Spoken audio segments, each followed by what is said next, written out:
Hello and welcome to the Convex Conversation with me, broadcaster Helen Fospero.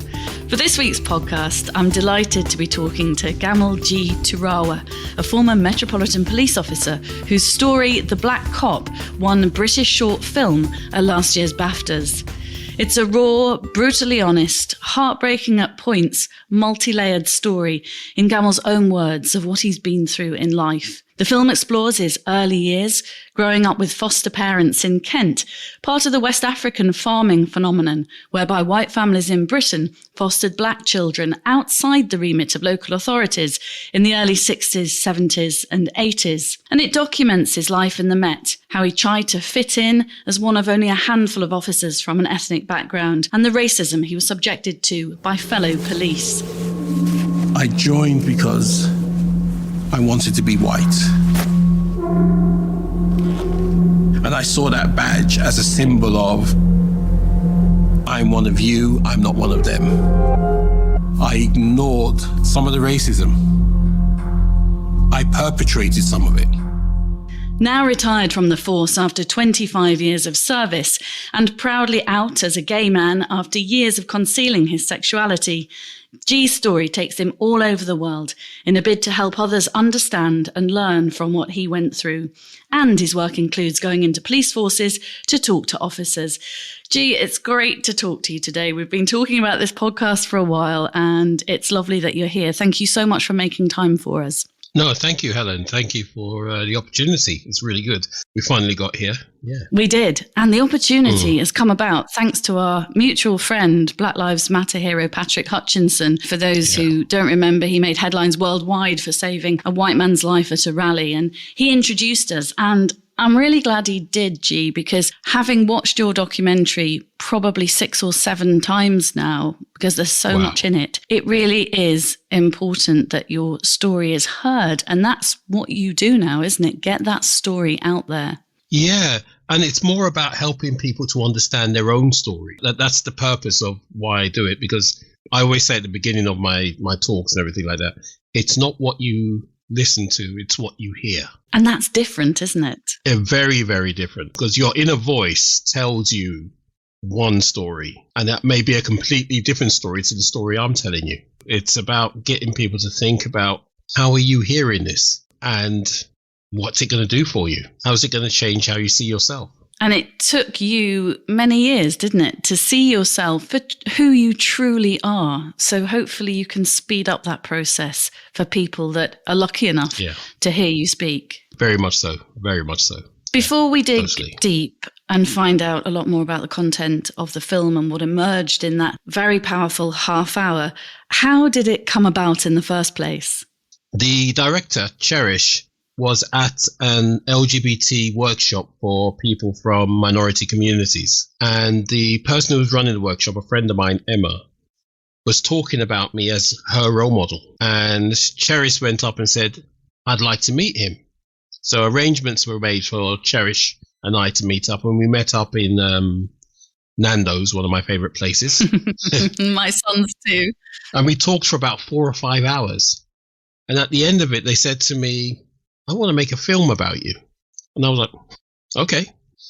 I must admit, it took about 5 years for us to get the film made, because initially nobody was interested. Nobody was interested in the story. Nobody wanted to pick it up. And then George Floyd happened.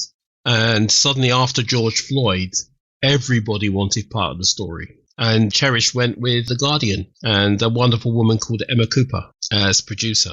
And they started off by interviewing me. I mean, they did cut out a huge chunk of the story, because I lived in Nigeria for 8 years as well, where I was homeless on the streets of Lagos for about a year. So, that part of the story wasn't included for some reason. Gosh, that's interesting. What period of your life was that, G? How old were you roughly then, just so I can piece that together? That was from when I was 16 till I was 24. My dad told me I was going out there for a holiday. And I got there, and after about 5 weeks, I said to my uncle, when am I going back? And my uncle laughed and said, you're not going back, you're staying here. Your father doesn't want you back. And I was suddenly, I've been tricked. And then I was taken to a village in the middle of nowhere, which was, it was a good almost 10-hour drive. And they wanted to take me to a place where I couldn't escape from. And I was in that village initially for about almost a year. Then I did manage to get some money together, got back to Lagos, and then realized I didn't know where I was going. And I saw some people sleeping under a bridge. So I thought I'll go and join them for the night, and then tomorrow I'll figure out something else. That became my home for almost a year. Gosh. Within a short space of time, I'd sold all my belongings. Everything had gone. I was one of those kids that was out begging on the streets and going into pubs and restaurants and begging for money. It's the point in my life where you give up hope. You think nobody knows where I am. Nobody knows what's happening. Nobody can find me. So this is probably where I'm going to die. And under that bridge, I saw fights break out. I saw people stabbed. I saw people raped. I woke up next to dead bodies. I fought off rats during the night when I was trying to sleep. And then one day I went into a beer parlor and I was doing my routine, and one of my uncles happened to be there. And he saw me and took me in. And that started the next chapter. For that to be missed out just shows me how powerful the rest of that half-hour short film had to be, because I had no idea that you went through that. And I'm just going back to the actual film itself, and then we'll piece this together for people listening. I think I've got the advantage of knowing your story, so I'm piecing it together in my mind. But just going back to the actual film and the fact it took 5 years to get off the ground and make, what was it like when it was then awarded the BAFTA for Best Short Film? Oh, gosh. Well, you want to make me cry, don't you, Helen? That's not the plan. It still feels very surreal. I know it's been a year, but it still feels very, very surreal. I remember sort of like, a few weeks before, I got a phone call from Cherish and they said, we've been longlisted for a BAFTA. And I was like, oh, okay, that's nice. Whoa. And then a few weeks later, it was like, we've been shortlisted. And I'm like, oh, okay, that's interesting. And then the next phone call I got was about a couple of weeks before the BAFTAs. And I was sitting in a car park in the supermarket. And I get a phone call and I answer the phone. We've been nominated.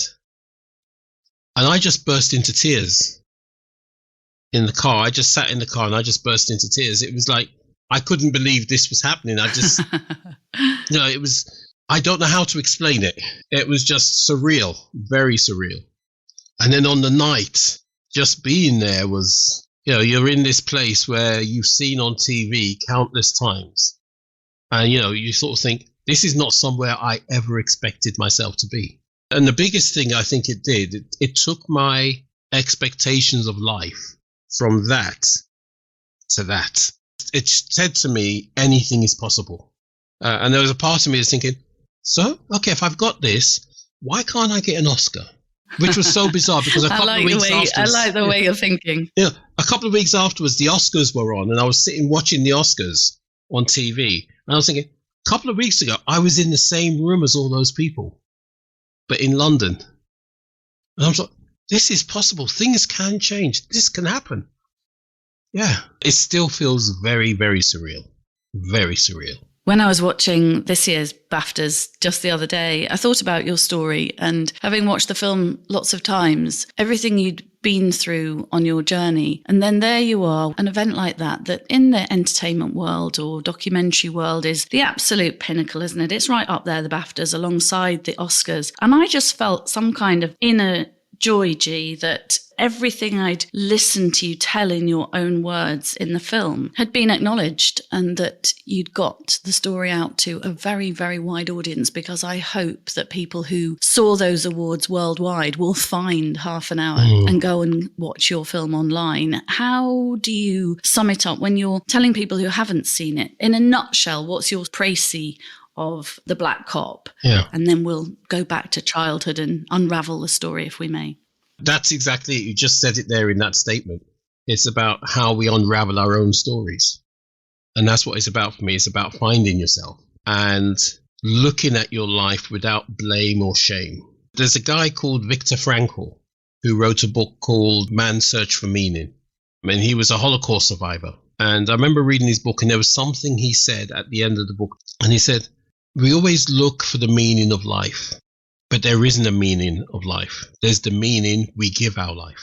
And for me, that's what it's about. The meaning I give my life is that we can grow, we can unravel. We don't have to be held down by our past and by our stories. We can be empowered by them. So let's go back to the beginning and some of your earliest memories of your childhood, being cared for by a white family in Kent when you were a little boy. What was that like, G? What are the memories that really stick out from that particular time?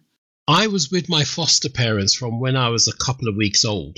So growing up with them, they were my parents for all intents and purposes. I never felt any different. But I always felt there was something blocking my sense of belonging, because all the books and all the programs and everything I read were all white. One of the things my foster mother used to say to me was, stop giving away your sweets and your pocket money. And even as a kid, I was trying to buy myself into this world that I didn't see myself. But there were reminders letting me know that I wasn't part of that world. And my foster mother would say things like, if it wasn't for us, you'd be running around with a bone through your nose.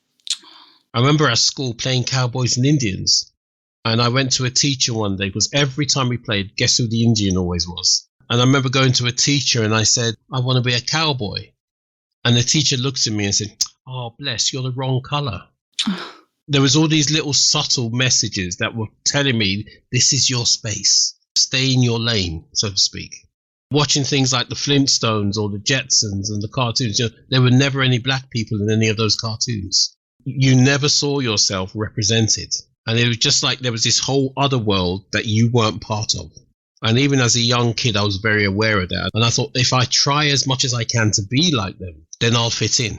And this was all part of something that was known as farming, which I think is a horrible phrase for it, actually. It was quite common, wasn't it, in the early 60s to early 80s, that a lot of West African children were looked after by white families. Why did that happen, G, in those days? What was the thinking behind that?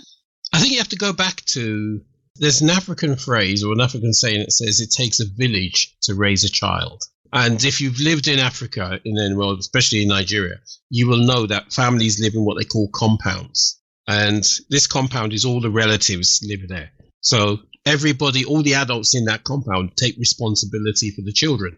And normally the older generation would look after the children. And you could have dinner in one house, breakfast in another house, and sleep in another house, all within this compound. And when they came here, they didn't have that network.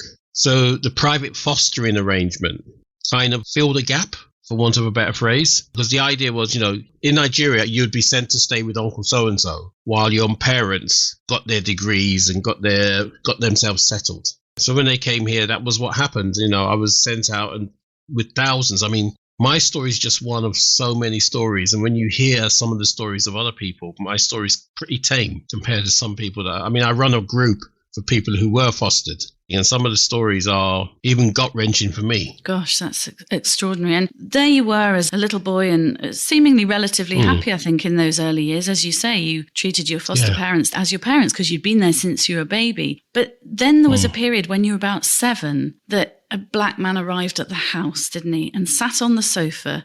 And you talk about remembering being terrified. Tell me about what happened then. Yeah, I came home from school and I walked in and there was it was huge to me. Obviously I was a kid, but he seemed like a giant and he was black. And it was the first time I had physically seen a black person who wasn't on the TV. And I was just looking at him and my suitcase. And I remember it was a cardboard black and white suitcase and it was sitting next to him. And my foster mother gave me a hug and said, "Oh, this is your father. He's going to take you to London for a couple of weeks." And I'm looking at her and looking at him and thinking, but you're my mommy and daddy. I don't know who this man is. Why are you sending me with this man? And I remember we got on the train at Canterbury, and all the way from Canterbury to London, my father didn't say a word. Wow. And we arrived at Victoria, and I got off the train, and it was just chaos. I was scared. I'm a village boy in this little village, Kent village. Suddenly I'm in the middle of this hoo-ha and this noise and everything. And I wet myself. And my dad's response was to start slapping me on the platform. Right? And then he says, "You wait till your mom sees you." And I'm thinking, yes, when I tell her that you slapped me, she's not going to be happy. But then he started dragging me in the wrong direction. And we got to this house in London, in northwest London. The door opened, this woman grabs me and said, "There's Mummy's little boy." And I'm thinking, I don't know what's going on here. And that night, I was put into bed with 2 girls and told, "You're sleeping with your sisters." And I'm sort of like, I didn't sleep at all that night. I used to have a teddy bear. And one morning I got up and I just decided, as a kid does, I've had enough of this. I'm going back home. So I got up with my pajamas, with my teddy bear, walked out the house and decided I was going to walk back to my foster parents. And a woman found me, took me to the police station. I was brought back home and my parents then put a double lock on the front door to stop me escaping again. And my mum took my teddy bear and threw it in the bin. My teddy bear then was my only friend. And then I found out I wasn't going back. And I suddenly gone from an all-white existence to suddenly into an all-black existence. It must have been really, really frightening as a young boy. I have 2 children and my heart breaks when I hear Dad slapping you or them throwing your teddy bear away, and the fear that as a young boy you must have felt. But life was very different in London. And one of the things that was very different for you in that surrounding is the way your family talked about the police. And that's something you noticed, isn't it, as a young child? Yeah. Among many other things, yes. There were talks about a thing called racism.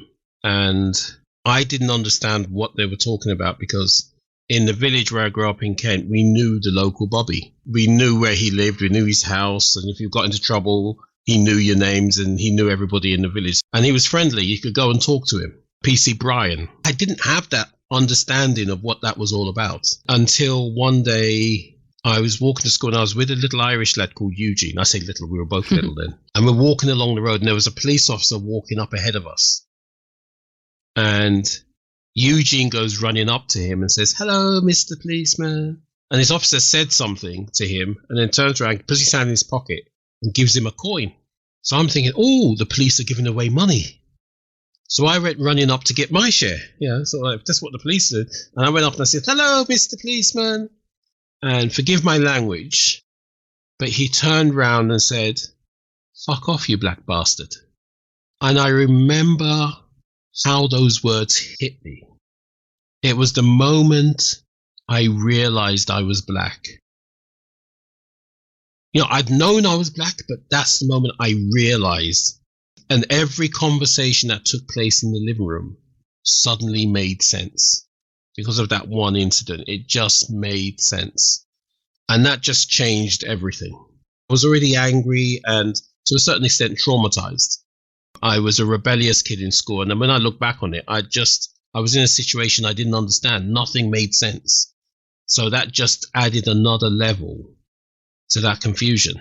And my dad's response to that was to beat me severely.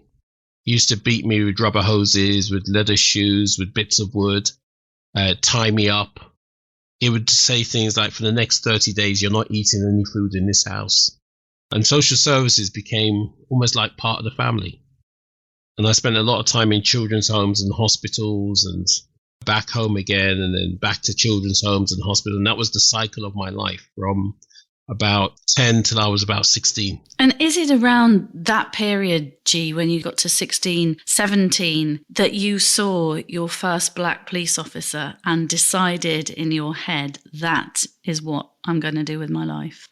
That was when I was about 14 and we were going to the mosque during Ramadan. I mean, again, so my foster parents, I went to church, Sunday school, everything. Suddenly I'm doing this whole other religion, which I didn't understand. So literally, like I said, everything had changed. And I'm this kid. I don't know what world I belong in.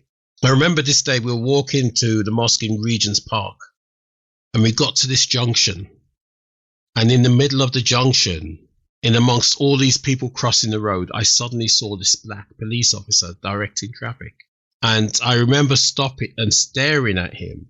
And it just felt like electricity going through me. I can still feel the energy. And I think, if I look back on it now, what it was the first time I had seen a black person in a position of power. And it blew me away, totally blew me away. My dad was standing next to me and I turned to my dad and I said to him, "That's what I want to do." And my dad just turned around and slapped me and said, "If you join them, they'll kill you." But I think the seed was planted. That officer was a guy called Norwell Roberts, who was the first black officer in the Met, who is now a very good friend of mine.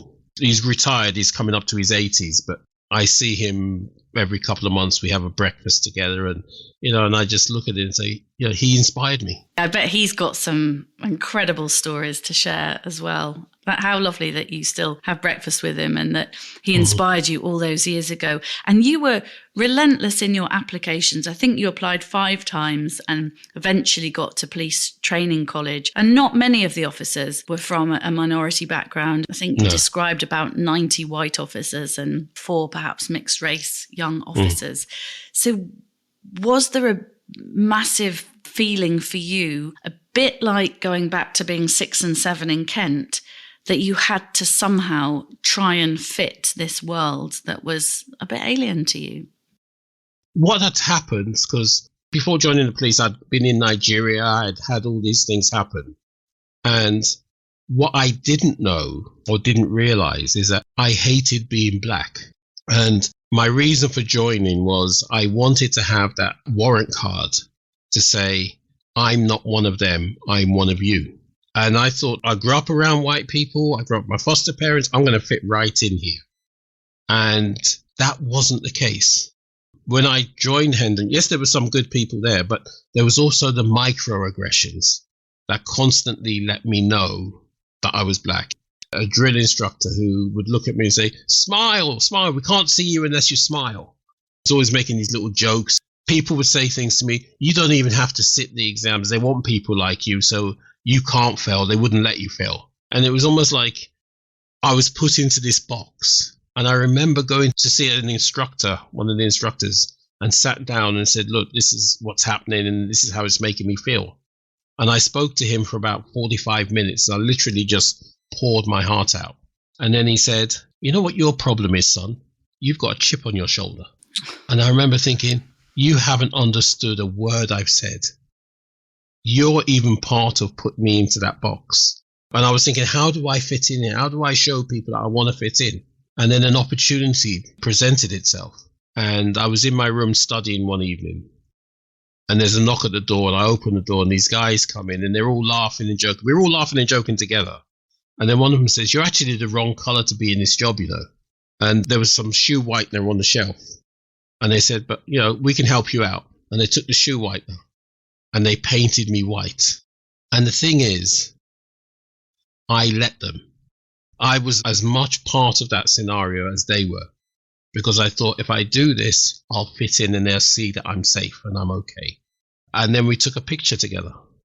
It's one of those things that if I told that story without that picture, people wouldn't believe that it happened. And you describe it, well, you talk about in the film about how you laughed with them, and you describe it as your breakthrough moment. What did you mean by your breakthrough moment, G?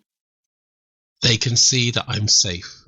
I'm not going to be a troublemaker. And in fact, you went to extraordinary lengths to fit in. You told what would be perceived as racist jokes, I think. There was one about a Kit Kat, wasn't there, I think, that springs to mind that you told. And also, you say that you perpetrated some of it. You did more stop and searches than any other police officer. And that was all in a bid to try and fit in, wasn't it? Oh, God, yes. The pressure to fit in, especially, you're talking the early 90s. When I joined, this was pre to Stephen Lawrence and all of that stuff. So the pressure to fit in was phenomenal. You felt like you were constantly being tested to make sure you weren't one of them, so to speak. And I was doing everything I could to show that I wasn't one of them. And I think part of it, going back to my childhood, I had this desperate need to belong. I wanted to feel like I belonged somewhere. At that point, I'd never belonged anywhere. I was out of sync with my foster parents. I was out of sync with my natural parents. I was out of sync in Nigeria. So joining the police was like, I need to belong somewhere. And I would give up anything to find that belonging. Well, in fact, you gave up, in a way, your sexuality because you felt you needed to hide the fact that you're gay. You carried around a photograph, didn't you, of a woman who you said was your ex-wife. It's terrible, really, G, listening to what it took away from you. And it's joyous to know that the life you lead now. You are who you are, and you've found that sense of belonging at last, because most of us, or in my family, for example, have that sense of belonging. And it makes me feel very lucky that I've got that when I hear your stories. Thank you. Thank you. But yeah, sense belonging. It's fundamental, isn't it, to a happy life, a sense of belonging? Oh, hugely. We need to belong somewhere. It's part of our DNA. There was a period as well, wasn't there, when the force started using you for promotional campaigns, and did there feel a part of that aspect that was enjoyable, that you were held up as an example of somebody good to have in the force? Were there some good times through that period? If you link it into the belonging piece, I was getting all this attention. And for me, it was like, they like me. Oh, look at me. I'm on all these magazines. I'm in all these papers. I'm the poster boy. And it was like, I'm liked. I'm safe. They now finally see that I'm okay. I'm not a troublemaker. And also, like I said, if you want to belong, if you have that need to belong, that feeds that need. It becomes like a drug. Although I was used, I was a willing participant. That's the essence of what my story is what do we give up to belong? And do we understand that we're giving up things to belong? The racially motivated murder in 1993 of Stephen Lawrence, the black teenager, which I recall really well from the time, but also 20 years after Stephen's death, I did an exclusive with his father when finally, after 2 decades, 2 of the original suspects were jailed for killing him. I think that triggered probably the biggest investigation into racial attitudes in a couple of decades. Do you have memories of that time, and were you in the force then, and did you feel that maybe there was a change and a positive welcome shift coming? I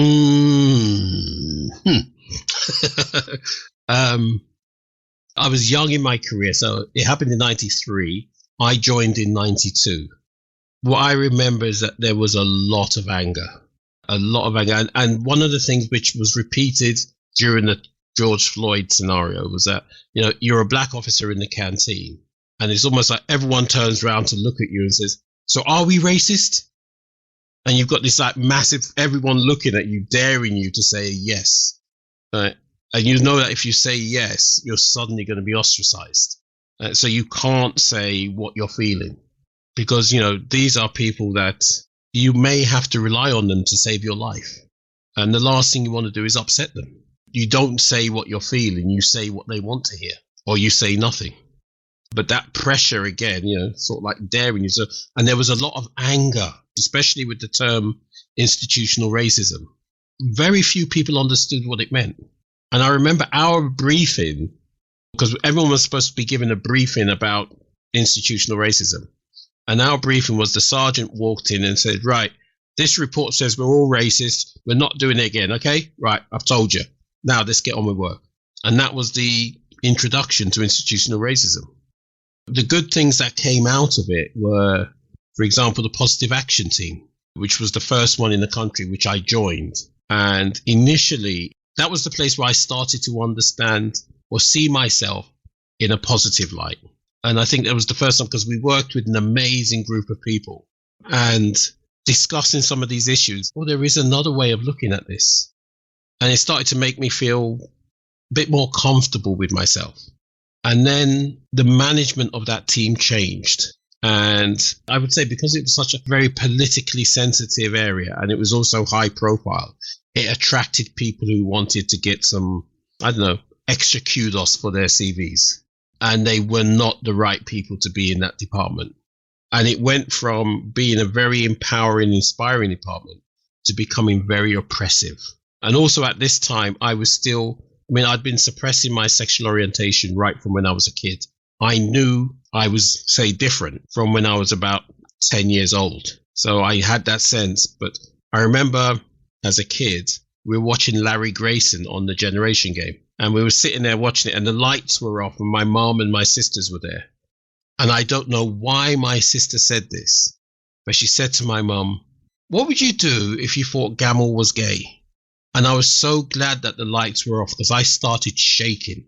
And then my mom said, I'd shove a red hot poker right up his ass. Oh, crumbs. And I just thought, I can't tell anybody this. And then at that time, the only gay people you saw, or I saw, were your Larry Graysons, your John Inman, your Danny LaRue, and they were all camp and they were all effeminate. And I'm sort of, well, I don't look like them, so there must be something wrong with me. Maybe I'm not meant to be gay. Maybe there's a mistake here. Maybe I'll get over this at some point. I just need to find the right woman. And that's when I started to create this world around me. And even when I joined the police, carrying a wallet around, and I had an ex-partner, I called her the bitch, who lived in America with my kids and had gone to America. And I played this bitter, angry person who was rejected and jilted or whatever. But also the other thing was, because of the Theo P. Wildebeest type persona that Lenny Henry did on TV, it was very easy for people to think that I had leopard skin thongs and mirrors on my ceiling and stuff like that. A lot of people felt I lived in a harem. And eventually it turned into a toxic environment at work, didn't it? And it all did come crashing down for you. And I felt a real sense in the documentary that there came a point where you really lost who you were and had to try and recover from that. I wouldn't say I lost who I was. I realized I didn't know who I was. And the catalyst for that was I was working in the office and I went into the photocopy room and I was putting photocopy paper into the photocopier. And we had a gay inspector on the team. And as I was bent down, he came walking in and said, "Oh, I love a black ass." And he grabbed me from behind and started to dry hump me. I just stood up and I was like, "What the?" And he walked out laughing. I was fuming and I reported it. And on the Friday afternoon, I was summoned to the chief inspector who was going to be the investigator. And I walked into his office, and I'll never forget, because his office backed onto the River Thames. And he said to me, "At the end of the day, G, he's an inspector, you're a PC. Do you really think this is going to go anywhere?" And I thought, that's your starting point? And I just got up and I walked out. I went home.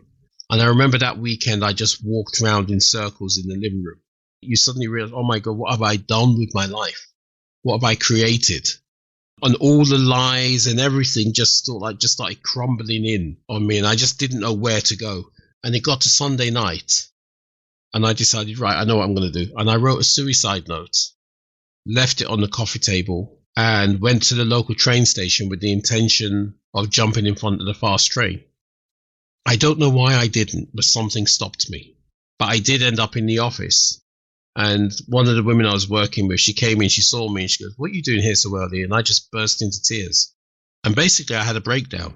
And that was the point where I suddenly realized I don't know who I am. I don't know who I am. And I remember going to see a counselor, and he asked me 2 questions. And the first question he asked me was, who defines you? And I was looking at him like, I have no idea what you mean. I never knew that I could define myself. I thought I had to be what people expected me to be. And the problem is everybody has a different expectation of who they think you should be. You can never be one thing. You're always trying to fulfill other people's expectations. So that keeps you off balance. So that question was like totally alien until I worked it through. And then it was like, oh. And then I thought, I need to figure out who I am. And then the second question he asked me was, why did you allow people to intimidate you?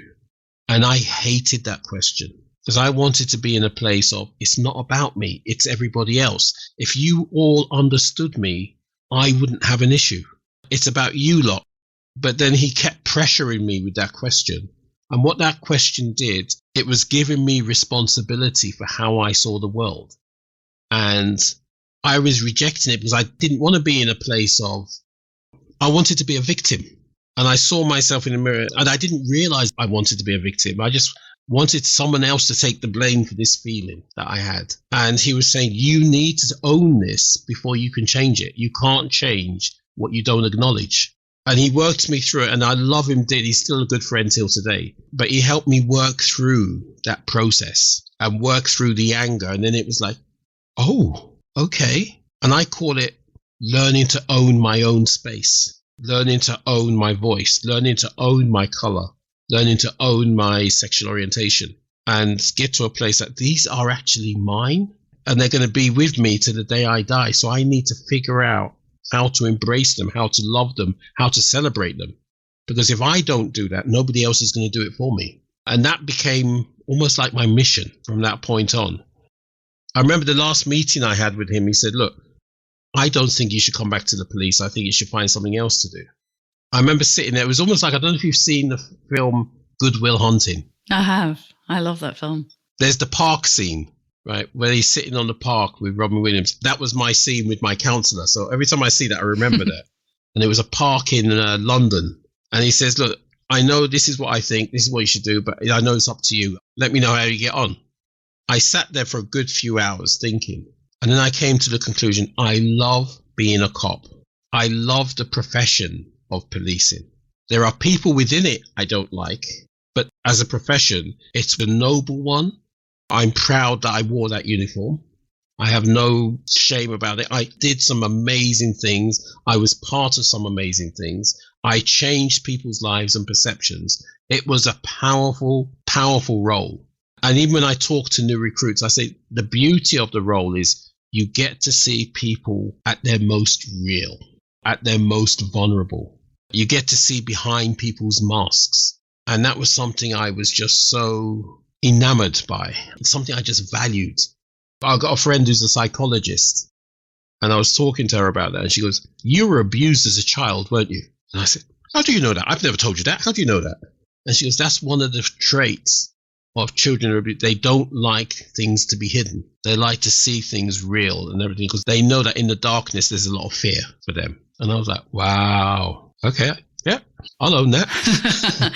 And now that you do own yourself and this extraordinary person that I know you are just from a very short time of getting to know you, how is life now, G?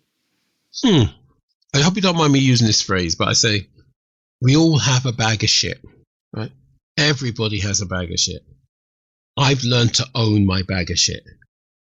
And it's not that I haven't got issues, I haven't got insecurities, I haven't got fears or problems. It's just that I know I have, and I celebrate them, I embrace them. I don't see them as burdens. I see them as part of what makes me me. And that's part of what I hope the film is about, is that you need to own your shit, basically. And I like the fact that when you do your talks, you go into police forces as well as other places to speak to officers. What kind of reaction do you get, and why is that aspect of your work important to you?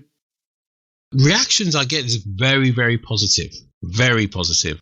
Even especially after the film came out, I've had more and more forces calling me up and down the country. And I go in, and I think because I'm in a place where I don't tell my story with bitterness or anger. I'm not going in to say, look, I'm here to beat you up. I'm there to say, I'm here to help you understand what is happening. Because for me, it was my color and my gender. For somebody else, it could be their education. It could be their gender. But we need to understand that everyone has a story. And I did a lot of good time in the police. I want to give something back. I don't want to be one of those people that sits on the sidelines complaining. I want to be part of what makes things better. And I think to do that, we have to be honest about our stories. It's not about policies. It's not about legislation. It's not about making rules. It's about understanding that we're human. And to do that, I try and be the most vulnerable and the most honest and the most open human that I can. It's such an inspiring story. I think it's important to say that at the end of the film, the Met gave a written statement saying it's not the same force as it was 20, 25 years ago, and pointing out that they now provide diversity training for officers and staff, etc. One would hope it's a better place now, and it sounds like you're getting great reaction from the forces that you speak to. So are you optimistic that things have changed for the better? Oh, that's a very loaded question. Oh, I didn't mean it to be loaded. No. I don't mean that you loaded it. I mean the answer's loaded, because my film came out on the Monday, and on the Friday, the story broke about the racism and homophobia that was happening in Charing Cross Police Station. And you sit there and you think, they're saying it doesn't happen, it's all put in the past. And look at what's just happened. Look at the misogyny stuff that's come up.